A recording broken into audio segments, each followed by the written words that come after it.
삶에서 참 힘들고 어려울 때 내가 누구인지를 놓치고 살 때가 많거든요.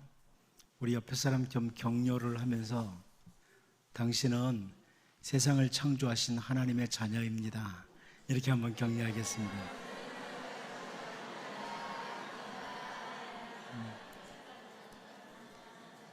힘들 때 여러분, 하나님 자녀라는 걸 꼭 기억하십시오.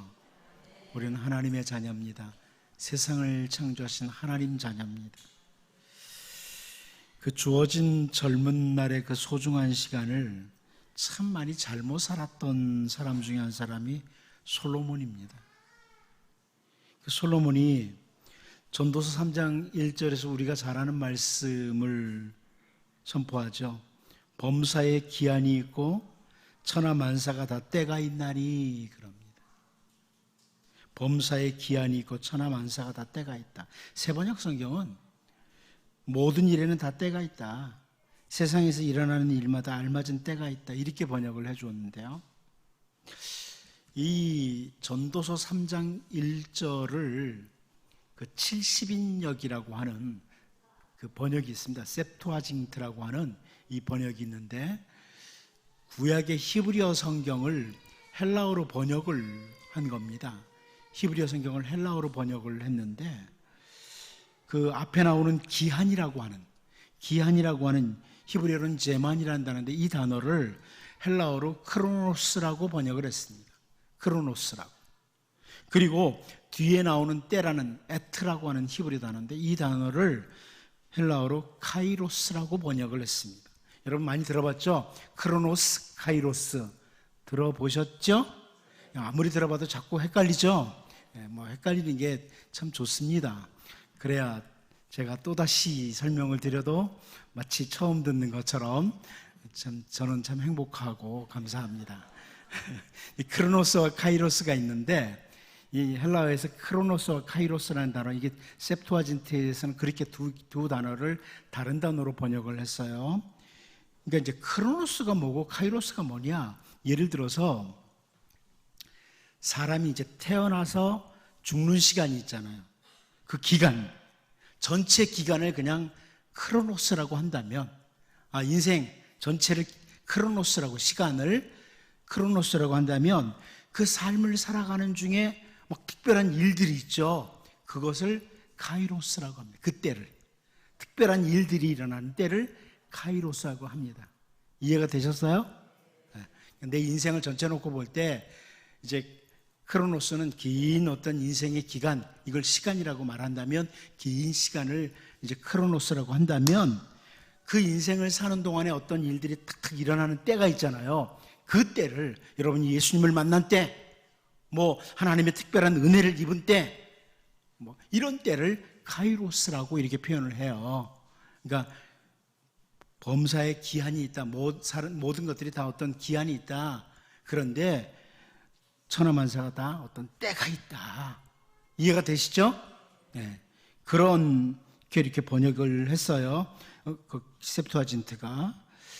그러니까 우리가 바라볼 때 아무리 오늘 대단한 활동력을 가지고 있어도 그 사람 다 기한이 있고 특별한 어떤 날이 있다. 이런 의미입니다. 근데 오늘 본문 4절 말씀, 이것 때문에 제가 이걸 살펴본 거예요. 오늘 본문 4절을 보면 개정개혁성경은 그때라고 번역을 했습니다. 그때. 어떤 특정한 날이죠? 언제요? 카이로스예요. 어떤 특정한 날이 온다. 그래서 제가 오늘 말씀을 다시 번역할 때 그 날이 오면 이렇게 제목을 잡은 겁니다. 여기까지 이해되셨죠? 그 날이 오면 하는 말은 그날 특별한 날이 온다.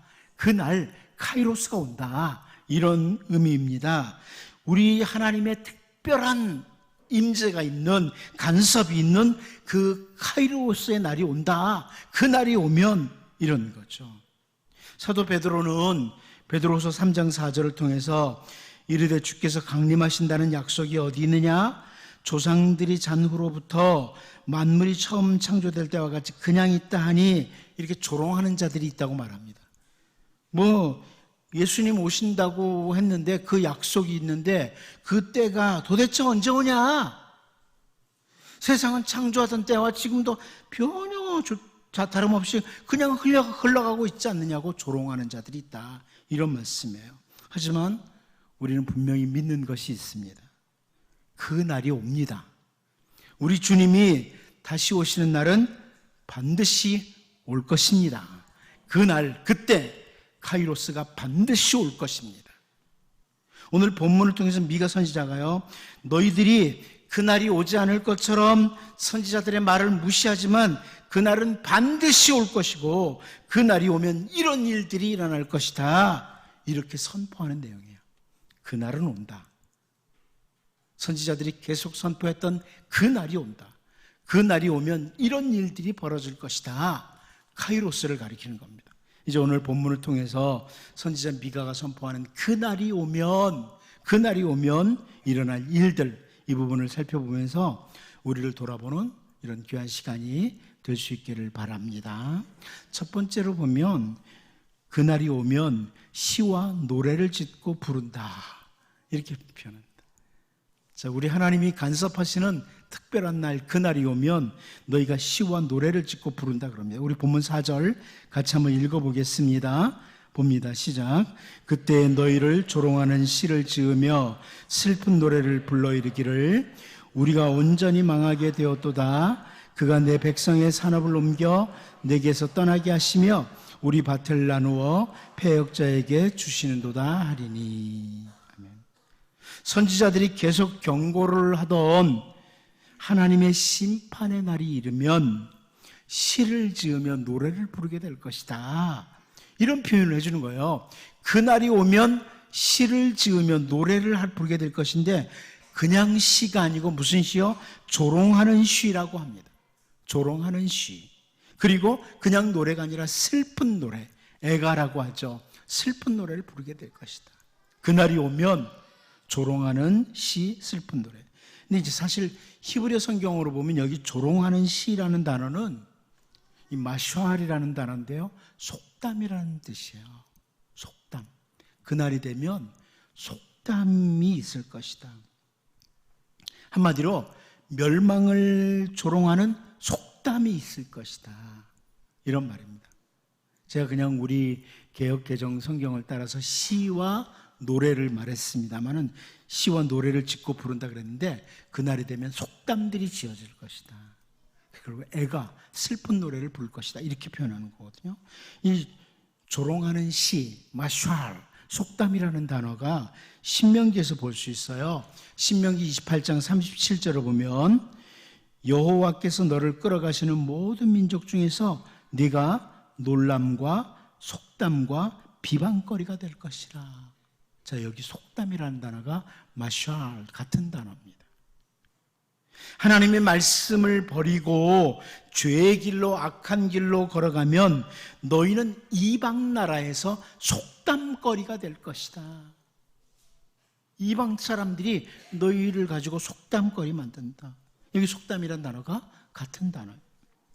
역대하 7장 19절 20절 말씀도 보면 그러나 너희가 만일 돌아서서 내가 너희 앞에 둔 내 율례와 명령을 버리고 가서 다른 신들을 섬겨 그들을 경배하면 내가 너희 중에서 너희에게 준 땅에서 그 뿌리를 뽑아내고 내 이름을 위하여 거룩하게 한 이 성전을 내 앞에서 버려 모든 민족 중에 속담거리와 이야기거리가 되게 하리니, 그러죠.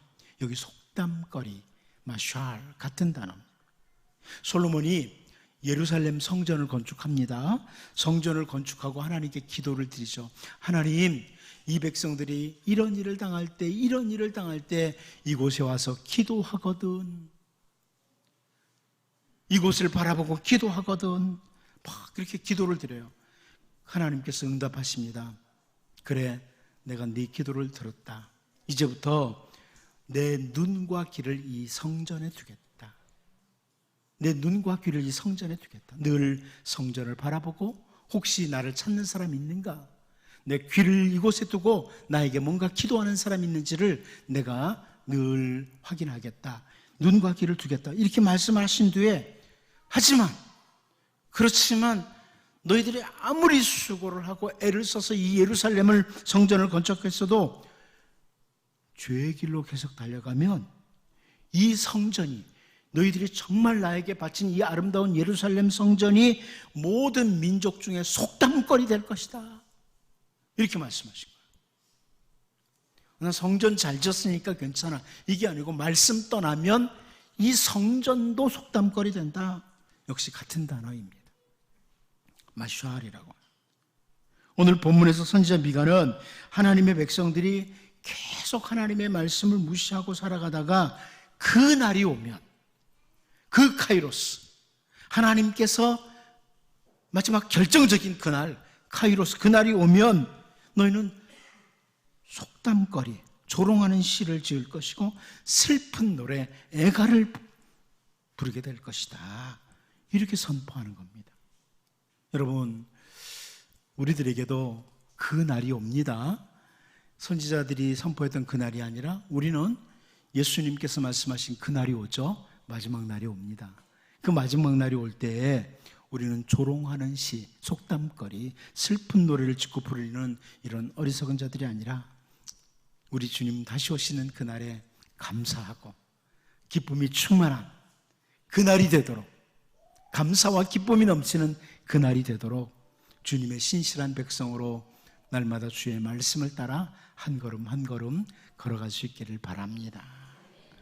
두 번째로 우리는 오늘 그 날이 왔을 때 시와 노래의 내용을 좀 보기를 원합니다. 그가 말했던 속담 혹은 그 시의 시 그리고 노래의 내용이 뭐냐? 본문 4절 다시 한번 볼까요? 다시 한번 보겠습니다. 시작. 그때 너희를 조롱하는 시를 지으며 슬픈 노래를 불러 이르기를 우리가 온전히 망하게 되었도다. 그가 내 백성의 산업을 옮겨 내게서 떠나게 하시며 우리의 밭을 나누어 패역자에게 주시는도다 하리니. 여러분, 이 4절 말씀을 현대어 성경이 이렇게 번역했습니다. 너희에 대하여 멸망의 비가들을 부를 것이며 너희의 죽음을 애도하는 노래를 슬피 불러주리라. 우리가 완전히 망하였다. 하나님이 우리의 땅을 징발하시고 우리를 먼 곳으로 떠나보내셨다. 하나님이 우리의 땅을 다른 사람들에게 나누어 주셨다. 이렇게 번역을 했습니다. 한마디로 말하면 그날이 오면 황폐하게 되고 황폐하게 되었다. 이 현실과 함께 그걸 노래한다는 거예요. 우리의 땅이 황폐하게 되었다. 이런 노래를 부른다는 거죠. 땅도 빼앗기고 먼 포로지로 끌려가는 그 백성들의 모습을 보여주고 있는 겁니다. 우리는 이 선지자 미가의 경고가 훗날 어떻게 됐는지를 너무 잘 알죠. 이 선지자 미가가 이렇게 경고했음에도 불구하고 하나님의 백성들이 회개하지 않아요. 돌아서지 않습니다. 그래서 결국 선지자 미가의 경고 그대로 유다 나라에 그날이 왔습니다. 그날이 왔습니다. 바빌로니아 제국에 의해서 모든 젖과 꿀이 흐르는 땅이 황폐하게 되고 멀리 포로의 땅으로 끌려가고 맙니다. 또 우리가 잘 알다시피 아름다운 예루살렘 성전도 다 무너지고 맙니다. 정말 조롱거리 슬픈 노래를 부르는데 이 미가 선지자의 표현처럼 완전한 멸망이 왔다는 겁니다. 요한계시록을 보면 역시 그날이 오면 일어날 일에 대해서 예언적으로 선포해 주는 말씀이 있죠. 그 가운데 요한계시록 18장 8절을 보면요, 그러므로 하루 동안에 그 재앙들이 이르리니 곧 사망과 애통함과 흉년이라. 그가 또한 불에 살라지리니 그를 심판하는 주 하나님은 강하신 자이심이라. 바빌로니아가 멸망하는, 사실 이것은 이제 세상 바벨론을 가리키죠. 요한계시록에서 바벨론이 멸망. 그날이 오면 하나님께서 완전한 멸망을 주신다. 이런 경고를 하고 있습니다. 요한계시록 18장 18절 19절들 보면 그가 불타는 연기를 보고 외쳐 이르되 이 큰 성과 같은 성이 어디 있느냐 하며 티끌을 자기 머리에 뿌리고 울며 애통하여 외쳐 이르되 화이또다 화이또다 이 큰 성이여 바다에서 배부리는 모든 자들이 너의 보배로운 상품으로 치부하였더니 한 시간에 망하였도다. 이렇게 표현을 합니다. 주님이 말씀하신 그날, 우리 주님이 다시 오시는 그날에 오면 일어날 일들, 슬픈 노래들이죠. 그런데 여러분, 그날이 올 때요, 우리 주님 다시 오시는 그날이 올 때 요한계시록 18장 20절을 보면 이런 말씀이 있습니다. 하늘과 성도들과 사도들과 선지자들아, 그로 말미암아 즐거워하라. 하나님이 너희를 위하여 그에게 심판을 행하셨음이라 하더라. 별로 아멘을 안 하십니까? 안 좋아요? 이거 굉장히 좋은 겁니다. 성도들 맞으시죠? 그날이 오면, 주님 다시 오시는 그날이 오면 우리는 너무너무 행복한 거죠. 너무너무 감사하는 거죠. 즐거움이 넘친다, 이런 말씀입니다. 세상의 악인들, 죄의 길로 달려가는 사람들은 그날이 오면 슬픔의 노래를 불러야 돼요. 하지만 우리는, 최소한 예수님을 믿는 우리들은 그날이 오면 즐거움과 기쁨의 날이 됩니다. 즐거움과 기쁨의 날이에요. 오늘 본문을 통해서 선지자 미가가 그날이 오면 완전히 호패하게 되는 유다 백성을 경고하는, 조롱하는 시와 슬픈 노래의 내용을 보면서 우리는 우리 주님이 말씀하신 그날이 올 때 울며 애통하는 자가 아니라 정말 즐거움과 함께 찬양하는 이런 자들로 우리와 우리의 모든 가족들과 우리가 전도한 모든 사람들이 되도록 기도하면서 신실하게 살 수 있기를 바랍니다. 마지막 한 가지 더 보겠습니다. 상속받을 자격 상실이라는 겁니다. 그날이 오면 상속받을 자격이 상실된다는 것을 보여줍니다. 우리 본문 5절 같이 한번 읽어보도록 하겠습니다. 5절을 같이 봅니다. 시작. 그러므로 여호와의 회 중에서 분깃에 줄을 댈 자가 너희 중에 하나도 없으리라. 여러분, 이 5절 말씀 역시 제가 현대어 성경으로 보니까 잘 이해하기 쉽도록 번역을 해줬어요. 그러므로 그때에는 다른 사람들이 너희의 경계선을 정해줄 것이다. 너희 중에서는 어느 한 사람도 여호와의 공동체 안으로 들어와 토지를 나누는 제비를 뽑지 못할 것이다. 참 이해하기 쉽도록 번역을 해주었습니다. 여러분, 하나님께서 이스라엘 백성들에게 허락하신 땅, 이 젖과 꿀이 흐르는 땅, 이 가나안 복지는요, 나름대로 다 땅을 정해줬잖아요. 지파별로, 가족별로 다 땅을 나눠줬어요. 그런데 살다 보면 뭔가 작물이 안 된다든지 뭐가 문제가 있어가지고 부득이해서 땅을 누군가에게 팔 수 있습니다. 땅을 팔았다고 할지라도 50년, 희년이 돌아오면 그 토지는 원래 상태대로 본 주인에게 돌려줘야 됩니다. 돌려주게 돼 있어요. 막 지금 우리나라는 막 가진 사람은 한없이 많고 없는 사람은 하나도 없잖아요. 막 이렇게 되잖아요. 그러나 이스라엘은 하나님께서 그렇게 되기를 원하지 않았어요. 그래서 처음에 여호수아와 함께 이스라엘 땅을 정복할 때 땅을 나눠줍니다. 무슨 지파? 여기 살아라. 무슨 지파? 여기 하면서 땅을 다 나눠줍니다. 그리고 살다 보면 사람이 이렇게 경제적으로 막 힘들고 그러면 막 팔기도 하잖아요. 때로는 사람도 막 종으로 팔기도 하잖아요. 그런데 희년이 되면, 왜 희년이냐? 왜 기쁨의 해냐? 다 다시 돌려주는 거예요. 그래서 본래대로 유지하도록 이런 제도를 하나님께서, 정말 아름다운 토지 제도죠, 희년 제도를 주신 거예요. 그러니까 사람들이 땅에 대한 욕심을 그렇게 부리지 않는 거예요. 왜냐하면 그 50년째 되는 해에는 돌려줘야 돼요, 다.